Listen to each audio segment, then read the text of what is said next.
Hey, good morning, everybody. Today is April 30th. It's the last day of April, and it's the day for us to start this osmosis lab, this egg osmosis lab. I've got the lab pulled up for myself on my computer screen, and I've got some materials laid out with my eggs and the vinegar and such. I've already made some observations, and I want to talk you guys through a little bit of this. If you don't have a triple beam balance, which most of us don't have one at home, and if you don't have a small scale from a science class, which most of us don't, a diet kitchen scale might work just fine. So you can look at that. You need something that's going to be able to give you a small amount of measurement.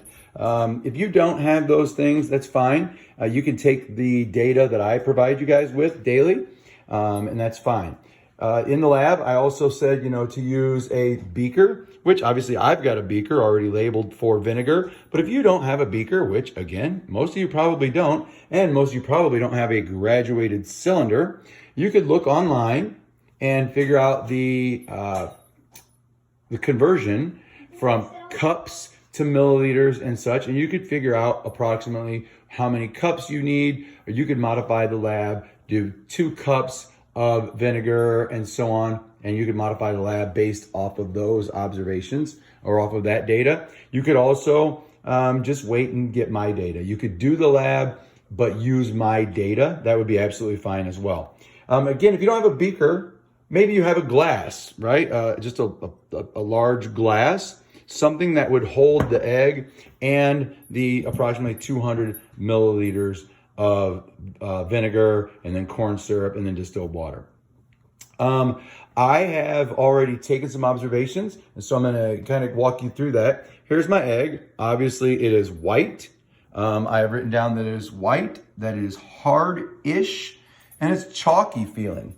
If you kind of think of what a piece of chalk kind of feels like, it's kind of got that feel without the powdery of it. It's hard, and I wouldn't want to squeeze it too hard. We know we could crack the egg, but it's hard in nature.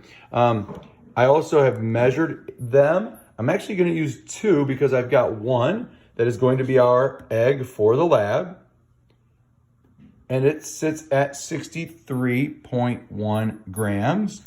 Then I've got a second egg, and I've labeled it so that we don't eat it. It's just kind of for fun. Dad's science class.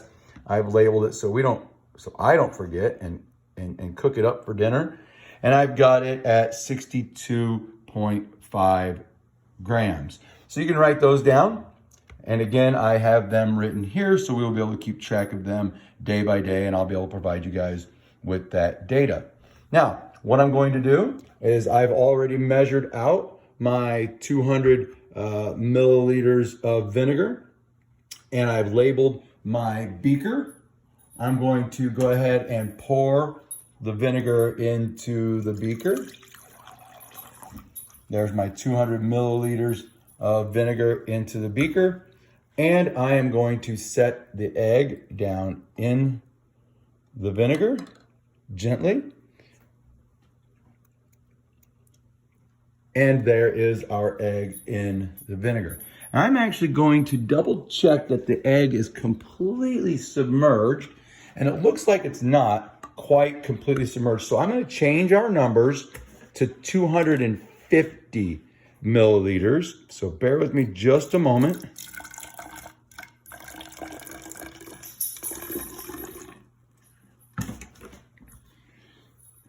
And I've got a little too much in here.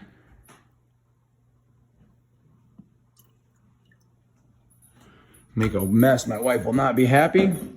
There's 50 more. So I'm going to use 250 milliliters, and I will write that down for our starting numbers. I'm going to write that down here, and so you guys will have that as well. So 250 ml vinegar.